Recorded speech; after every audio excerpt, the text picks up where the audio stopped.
के चश्मे सदन गाफिल शाहीन बाशी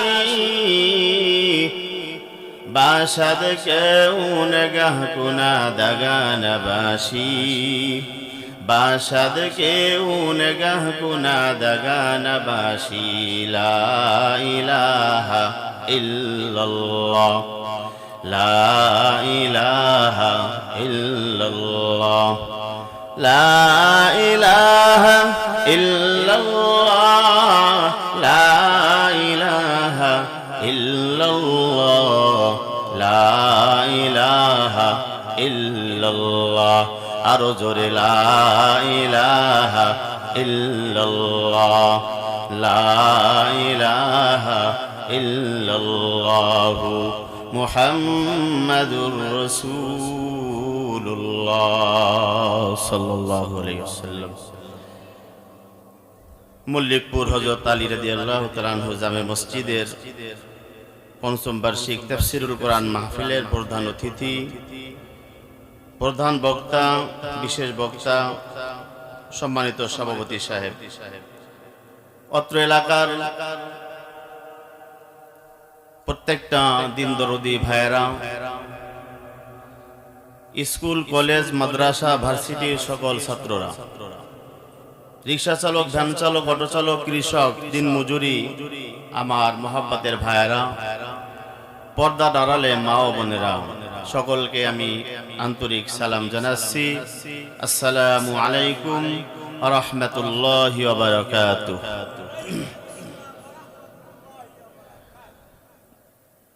ডাক্তারের থিওরি হলো, আমি জানি আপনারা সকলেই প্রধান আকর্ষণ, প্রধান মেহমান সেই শুধু ঢাকা থেকে আগত আপনাদেরকে কোরআন হাদিসের আলোকে সুমধুর কণ্ঠস্বরে আপনাদেরকে বয়ান শুনিয়ে আপনাদের কলিজা ঠান্ডা করে দিবে।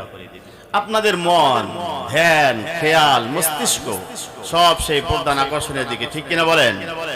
কিন্তু একটা কথা হলো, ঔষধ খাওয়ার আগে গ্যাস্ট্রিকের ওষুধ খাইতে হয়, ঠিক না? গ্যাস্ট্রিকের ওষুধটা অনেকে ভাত খাওয়ার পরে ওই অন্য ঔষধের সাথে খায়, এতে কাজ কি হয়? কম হয়। কেউ খাবার আগে আগে খায়, আরেকটু কম হয়। অনেকে আধা ঘন্টা আগে খায়, ঠিক কিনা?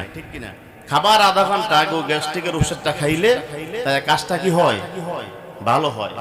আপনারা আপনাদের দাওয়াতি মেহমান হযরতের মুখ থেকে, জবান থেকে গুরুত্বপূর্ণ আলোচনা শুনবেন। তার আগে আমি একটু গ্যাস্ট্রিকের ওষুধ খাওয়াইতেছি, শুনবেন তো মনোযোগ সহকারে।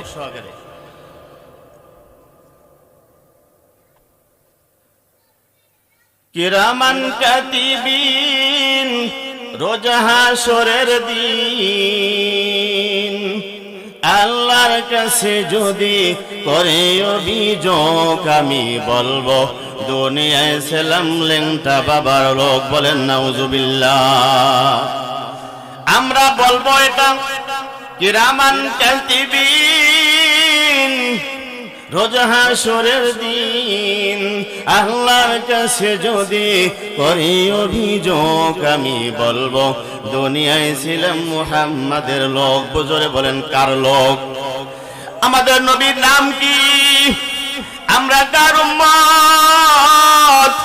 এ উম্মত জোরে বলো, আমরা কার উম্মত?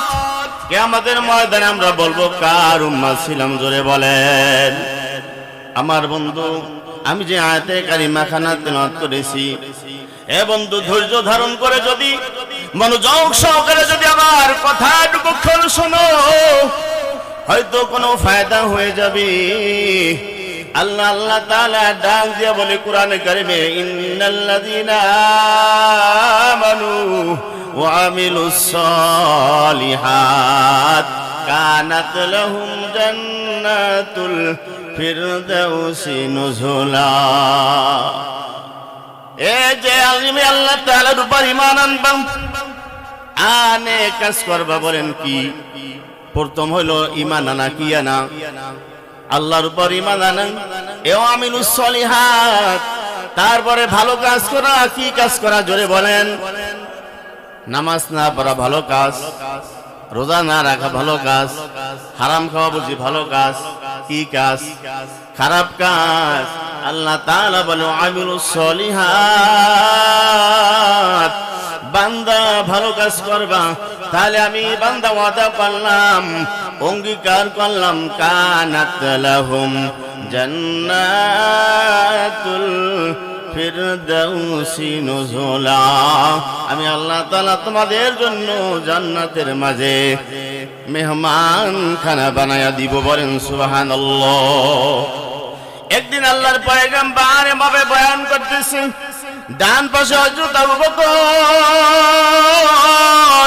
বাম পাশে হযরত ওমর, সামনে আপনাদের মতো অন্যান্য সাহাবায়ে কেরাম। বয়ানের মাঝে আল্লাহ রাসূল হঠাৎ করে হাউমাউ করে কেঁদে দিলেন। আমার কথা বোঝেন, বুঝে আসে? আমি কিন্তু আপনাদের পাশে ডিস্ট্রিক্টের বরিশালের উজিরপুর থানার মানুষ, গহডাঙ্গা মাদ্রাসার ছাত্র।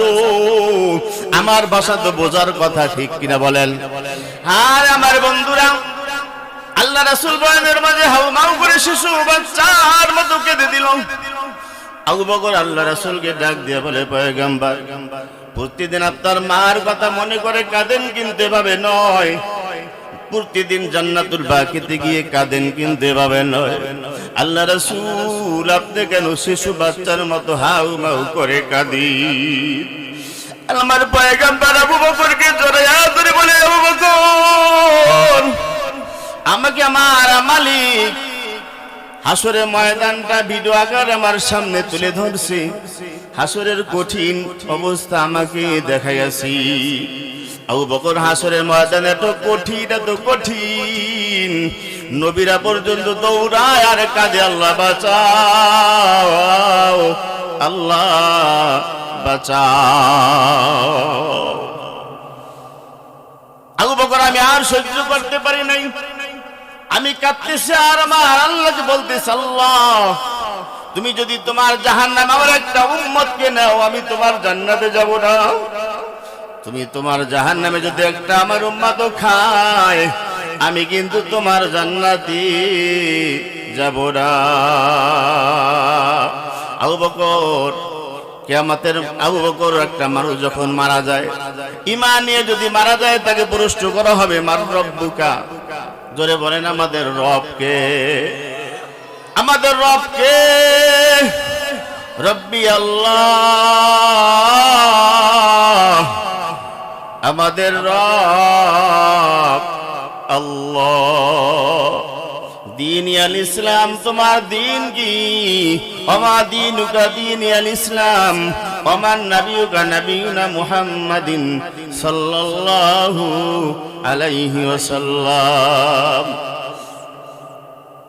আল্লাহর পয়গম্বর ডাক দিয়ে বলেন, কবরে সওয়াল করা হবে, সওয়ালের জবাব যারা সঠিকভাবে দিতে পারবে, আল্লাহ তাআলা ডাক দিয়ে বলবে, ও ফেরেশতারা শোন, ও তো তোর প্রশ্নের উত্তর দিয়ে দিছে, ও তো এখন আমার মেহমান বন্ধু হয়ে গেছে, ও আর ওই মাটির কবরে থাকতে পারবে না। জান্নাত থেকে বিছানা বিছায়া দাও, ওয়া ফিরিশু ফিরাশাল জান্নাহ, ওকে জান্নাত থেকে বিছানা বিছায়া, জান্নাত থেকে বিছানা আইনা বিছায়া দাও। ওয়াফতিহু বাবাল জান্নাহ, আর কবরকে জান্নাতের সাথে রাস্তা বানায় দাও। ওয়ালবিসু লিবাসাল জান্নাহ, আর ওই পরা দুনিয়ার সাদা কাপড় খুলিয়া জান্নাতের পোশাক পরাইয়া দাও। জোরে বলেন সুবহানাল্লাহ। আমার বন্ধুরা, এই ময়দান থেকে আমাদের সিদ্ধান্ত একটা, কয়টা? জোরে বলেন, আমরা সিদ্ধান্ত নেব একটা, কয়টা? একটা সিদ্ধান্ত নেব, এই ময়দান থেকে আমরা আমাদের নবীর সাথে জান্নাতে যাইতে চাই। হ্যাঁ, জায়গায় দেখো রে উম্মাহ, দেখাও কে কে নবীর সাথে জান্নাতে যাইতে চাও। আল্লাহ তাআলা তুমি আমাদেরকে তোমার নবীর সাথে জান্নাতে পৌঁছে দিও। হাত নামান। আমার বাবার, আমার বন্ধুরা, নবীর সাথে যদি জান্নাতে যাইতে চাও, নবীকে কষ্ট দেওয়া যাবে না, দাড়িতে আর খুর লাগানো যাবে না, সুন্নাত ছাড়া যাবে না। আল্লাহ নবীর সাথে যদি জান্নাতে যাইতে চাও, আল্লাহকে কষ্ট দেওয়া যাবে না, নামাজ আর ছাড়া যাবে না।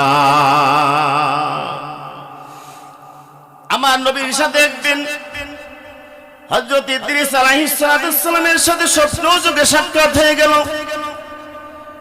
আল্লাহর পয়গম্বর ইদ্রিস নবীকে জিজ্ঞাসা করলো, ইদ্রিস নবী তুমি একটু জান্নাতের বর্ণনা আমাদেরকে শুনিয়ে দাও।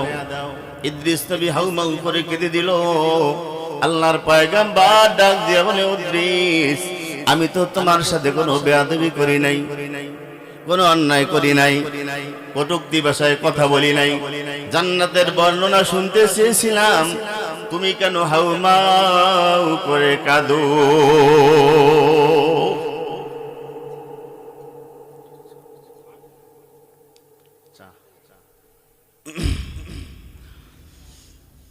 আমার বন্ধুরা, হযরত ইদ্রিস আলাইহিস সালাম আল্লাহর পয়গম্বরকে ডাক দিয়ে বলে, পয়গম্বর আমি তো এখনো জান্নাতে যাইতে পারি নাই, কিভাবে আমি জান্নাতের বর্ণনা দিব আল্লাহ রাসূল? আল্লাহ রাসূল ডাক দিয়ে বলে, ইদ্রিস তোমাকে কোন জিনিস বাধা দিয়েছে, তুমি কেন জান্নাতে যাইতে পারো না? ইদ্রিস নবী ডাক দিয়ে বলে, পয়গম্বর একবার নয়, দুইবার নয়, 80 বারেরও বেশি আমি জান্নাতের দরজার কাছে গিয়েছিলাম। যতবার জান্নাতের দরজার সাথে কাছে গেছিলাম, প্রত্যেকবার জান্নাতের দরজার উপরে লেখা দেখলাম, লা ইয়াদখুলুল জান্নাতা আহাদুন ক্বাবলা মুহাম্মাদিন ওয়া উম্মাতিহি। বুঝরে বলেন সুবহানাল্লাহ। আল্লাহর পয়গম্বর একবার নয়, দুইবার নয়, 80 বারেরও বেশি আমি জান্নাতের দরজার কাছে গিয়েছিলাম। প্রত্যেকবার জান্নাতের দরজার উপরে লেখা দেখলাম, মুহাম্মদ আর তার উম্মতের আগে কেউ জান্নাতে যাবে না। বলেন না সুবহানাল্লাহ। নারাজ হয়ে গেলেন, আমরা বড় দামি, আমরা দামি নবীর দামি উম্মত, ঠিক কিনা? আমাদের আগে কেউ জান্নাতে যাবে না। আমার বন্ধুরা, আমরা দুনিয়ায় বড় দামি হয়ে এসেছি, আল্লাহ তাআলা বড় দামি বানাই আমাদেরকে দুনিয়ায় প্রেরণ করেছেন।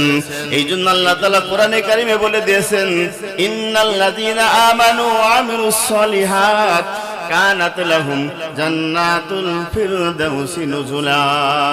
বান্দা আমি যদি তোমার ভিতরে তোমার কাছে পাই ঈমান আর আমল, জোরে বলেন কি? ঈমান আর আমল।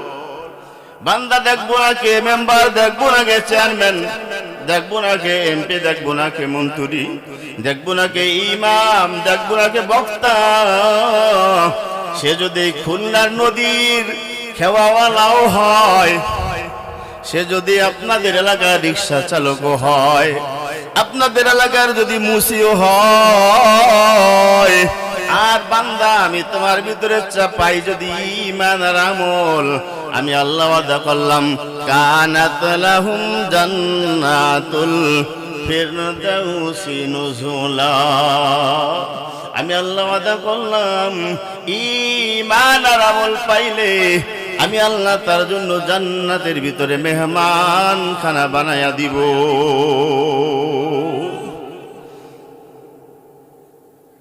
একদিন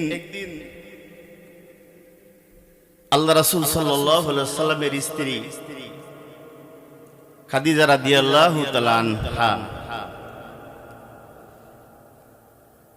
গভীর রাত হয়ে যায়, আল্লাহ রাসূল গভীর রাতে বাসায় আসলেন। বাসায় এসে আল্লাহ রাসূল খাদিজাকে বলতেছে, খাদিজা সারাদিন দিনের দাওয়াতের কাজ করেছি, ঘরে কি কোনো খাবার আছে? আমার খুব ক্ষুধা পেয়েছে। খাদিজা ডাক দিয়ে বলে, প্রাণের স্বামী, সন্ধ্যাবেলা আমাদের বকরি থেকে এক পেয়ালা দুধ দহন করেছিলাম, আর আমাদের বাড়ির পাশের একটা মহিলা 4টা খেজুর দিয়েছিল। প্রাণের স্বামী গো, দুধ গিলাস আপনার জন্য রেখে দিয়েছি, 2টা খেজুর, 4টা খেজুর থেকে 2টা খেজুর আমি খেয়ে নিয়েছি, 2টা খেজুর আপনার জন্য রেখে দিয়েছি। খাদিজা রাদিয়াল্লাহু তাআলা আনহা যখন আল্লাহ রাসূলের কাছে দুধের পেয়ালাটা দিল, অর্ধেক দুধ পান করে অর্ধেক দুধ আল্লাহ রাসূল খাদিজাকে দিল। দুইটা খেজুর থেকে একটা খেজুর আল্লাহ রাসূল খাইলো, আর একটা খেজুর হযরত খাদিজাকে দিল। খাদিজা বলে, না না প্রাণের স্বামী, আপনি সারাদিন দিনের দাওয়াত করেছেন, দাওয়াতের কাজ করেছেন, আপনার খুব ক্ষুধা পেয়েছে, আপনি খুব ক্লান্ত শ্রান্ত রে হাবিব, একটা খেজুর আপনার কি হবে, দুইটা খেজুর আপনি খেয়ে নেন। ও খাদিজা, আমার মনে চায় আমার নিজ হাতে একটা খেজুর তোমাকে খাওয়াইয়া দিব। এমন সময় আল্লাহ রাসূলের নজরটা খাদিজার কাপড়ের দিকে চলে গেল। কাপড়টা ছেঁড়া ছিঁড়তে ছিঁড়তে ছেঁড়ার উপরে তালি দিতে দিতে এমন পরিস্থিতি হয়েছে যে আর ছিঁড়ে গেলে তালি দেওয়ার আর সুযোগ নাই। খাদিজা রাদিয়াল্লাহু তাআলা আনহাকে আল্লাহ রাসূল জিজ্ঞেস করলেন, ও খাদিজা, তুমি তো বড় ধনী মানুষ, মক্কার ভিতরে তুমি বড় ধনী মানুষ, মক্কার ভিতরে তুমি সবচেয়ে বুদ্ধিমান মহিলা, মক্কার ভিতরে তুমি সবচেয়ে বড় ব্যবসায়ী, মক্কার ভিতরে সবচেয়ে তুমি সুন্দরী, তোমার সমস্ত সম্পদ আমার কাছে দিয়া আমার সাথে বিবাহ বন্ধন আবদ্ধ হয়েছো, কোনদিন তো জিজ্ঞাসা করো না স্বামী আমি যে সম্পদ আপনাকে দিয়েছি সম্পদগুলি আপনি কি করেছে?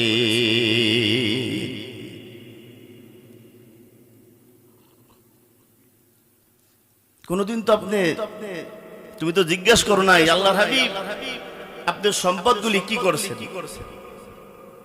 খাদিজা রাদিয়াল্লাহু তাআলা আনহা বলেন, আল্লাহর পয়গম্বর, আমি জানি যে আমার সমস্ত সম্পদ আপনি আল্লাহ রাস্তায় খরচ করেছেন, এই জন্য আমি কোনো প্রশ্ন করি নাই। ও খাদিজা, তুমি এত বড় লোক হওয়া সত্ত্বেও সমস্ত সম্পদ আমার কাছে দিয়ে জমা দিয়ে বিবাহ বন্ধনে আবদ্ধ হয়েছিলাম। বিবাহের পর থেকে নিয়ে আমি ভালো একটা বাজার করে তোমাকে দিতে পারি না, ভালো একটা কাপড় তোমাকে দিতে পারি না, স্বর্ণ গয়না তো দূরের কথা, ভালো একটা মাছও তোমার জন্য কিনতে পারি না রে খাদিজা। তুমি তো কোনোদিন বলো নাই বাজার নাই, এটা নাই সেটা নাই, কোনোদিন তো তুমি বলো নাই। ও খাদিজা, তুমি তো কোনোদিন কথা বলো নাই যে আমার কাপড় ছিঁড়ে গেছে, আল্লাহর হাবিব আমার জন্য একটা কাপড় আইনে। খাদিজা রাদিয়াল্লাহু তাআলা আনহা ডাক দিয়ে বললেন, আল্লাহর হাবিব, আমি ভালো করে জানি আমার প্রাণের স্বামীর পকেটে টাকা নাই, আমি যদি কাপড়ের কথা বলি আমার প্রাণের স্বামী কষ্ট পাবে, আমার প্রাণের স্বামীকে আমি কষ্ট দিতে রাজি না। এই খাদিজা রাদিয়াল্লাহু তাআলা আনহা হঠাৎ করে অসুস্থ হয়ে গেলেন। অসুস্থ হওয়ার পরে একদিন খাদিজা রাদিয়াল্লাহু তাআলা আনহা হযরত নবী করিম সাল্লাল্লাহু আলাইহি সাল্লামের হাত মোবারক ধরলেন। আল্লাহ রাসূলকে বলতেছে, পয়গম্বর, আমি খুব অসুস্থ, আমি যখন দুনিয়া থেকে চির বিদায় নিয়ে চলে যাব তখন আপনার কাছে আমার তিনটা দাবি। কয়টা দাবি? তিনটা দাবি। কি গো, তুমি তিনটা দাবি করবা? দুনিয়ার কিছু চাইলে কিন্তু আমি দিতে পারবো না। বাড়ি গাড়ি চাইতে পারে, অলংকার চাইতে পারে, দামি একটা শাড়ি চাইতে পারে, আমি কিন্তু গরিব মানুষ খাদিজা, দুনিয়ার কিছু চাইলে কিন্তু আমি তোমাকে দিতে পারবো না। খাদিজা বলে, না না না প্রাণের স্বামী, আল্লাহর হাবিব, দুনিয়ার কোন বাড়ি গাড়ি আপনার কাছে চাবো না, দুনিয়ার কোন টাকা পয়সা নয়, দুনিয়ার কোন ধন সম্পদ আপনার কাছে চাবো না। আপনার কাছে আমি এক নম্বর দাবি হলো, আমি যখন মারা যাব আমাকে কবরে রাখবেন, আমাকে দাফন কাফনের জন্য বাজার থেকে কোনো কাপড় কিনবেন না, আপনার গায়ের জুব্বা দিয়ে আমাকে কাফনের কাফন পরায় দেবেন। দুই নম্বর কি দাবি? দুই নম্বর দাবি হলো, আপনি যখন আমাকে কবরে রাখবেন আপনি নিজ কবরে আমাকে নিয়ে নামবেন, আপনি আমার সাথে কবরে নামবেন, আপনার নিজের হাতে আমাকে কবরে রাখবেন। বলেন না সুবহানাল্লাহ। আমাকে আপনি কবরে নিজে রাখবেন। 3 নম্বর দাবি কি খাদিজা? 3 নম্বর দাবি হলো মাটি দেওয়ার পরে যখন সকলে চলে যাবে, সকলে যাবে কিন্তু আপনি যাবেন না। আপনি আমার কবরের পাশ দিয়ে হাঁটবেন, আর মুনকার নাকির যখন সওয়াল করবে, কবরে যখন সওয়াল করবে, সওয়ালের জবাব আপনি দিবেন। কি দিবে? আপনি দিবেন। আল্লাহ রাসূল সাল্লাল্লাহু আলাইহি সাল্লামের সহধর্মিণী খাদিজা রাদিয়াল্লাহু তাআলার ইন্তেকাল হয়ে গেল। দুনিয়া থেকে চির বিদায় নিয়ে খাদিজা চলে গেল। আল্লাহ রাসূল সাল্লাল্লাহু আলাইহি সাল্লামের জুব্বা দিয়ে কাফনের কাফন পরানো হলো। আল্লাহর পয়গম্বর নিচে কবরে নিচে নেমে খাদিজাকে কবরের ভিতরে রাখলেন। সবাই চলে গেল, আল্লাহ রাসূল সাল্লাল্লাহু আলাইহি সাল্লাম যাচ্ছেন না। আমার বন্ধুরা, আমার ভাইয়েরা, আল্লাহর পয়গম্বর কবরের পাশে দাঁড়ায় দাঁড়ায় চোখ দিয়ে পানি ছেড়ে জার জার করে কাঁদে। হযরত আবু বকর রাদিয়াল্লাহু তাআলা আনহু আল্লাহ রাসূলকে যে বলতেছে, পয়গম্বর কবরের পাশে এভাবে কাঁদবেন না। আল্লাহ রাসূলের কোনো খবর নাই, বেহুশ। আবার আবু বকর কাছে, পয়গম্বর এভাবে কবরের পাশে কাঁদবেন না। আপনি যদি কবরের পাশে এভাবে কাঁদেন, কিয়ামত পর্যন্ত বিদআত জারি হয়ে যাবে। আপনার উম্মতরা কবরের পাশে দাঁড়ায়া দাঁড়ায়া কাঁদবে। আল্লাহ রাসূলের কোনো খবর নেই, আল্লাহ রাসূল বেহুশ। আবু বকর আবার দৌড়ে গেছে, পয়গম্বর আপনি কবরের পাশে এভাবে কাঁদবেন না। আপনার কাঁদা দেখা সাহাবায়ে কেরাম বালুর মাঝে গড়ায় আর কাঁদি। মরুভূমি থেকে রাখাল্লা দৌড়ে এসেছে কি হয়েছে এখানে জানার জন্য। আল্লাহ রাসূল আবু বকরকে জড়ায় ধরে বলে, আবু বকর জানো না, আমার দুনিয়ায় মা ছিল না, আমার দুনিয়ায় বাবা ছিল না, আমি বড় এতিম, আমার ঘর ছিল না, বাড়ি ছিল না, আমাকে আমার বংশের মানুষ এখানে থাকতে দিবে না। আমি যখন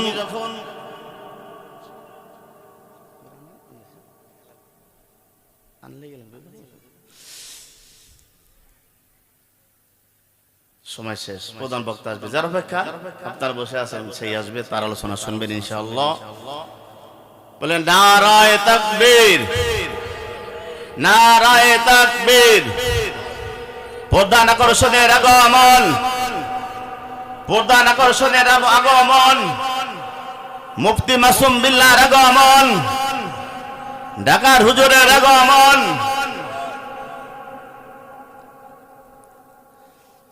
প্রধান আকর্ষণ আপনাদেরকে এখন তার সুরলিত কণ্ঠে কোরআন হাদিসের আলোকে গুরুত্বপূর্ণ আলোচনা পেশ করবেন। আপনারা সকলেই ধৈর্য সহকারে শুনবেন, পারবেন ইনশাআল্লাহ।